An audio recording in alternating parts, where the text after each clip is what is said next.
guys, nag-stop muna tayo ng ating repair dahil nakita natin tong dalawang MOSFET. So pinull out natin siya. Pakita ko lang guys sa inyo. Kayo nang umusga kung anong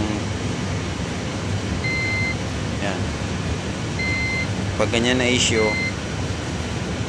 so ibig sabihin shorted na yung ating MOSFET na regulator. So ito guys, ano to, 6,000 watts na power inverter na ginagawa natin. So ang cause nito, ang problema niya sa kanyang display, nag-error 1 siya. So ito yung nakita natin na dalawang shorted. So first time ko kasing naka-repair ng 6,000 watts na LCD type. Yung monitor niya is LCD.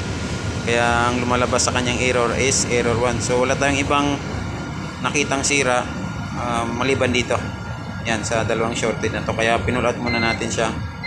So out of stock tayo ngayon, kaya nag-order muna tayo sa online.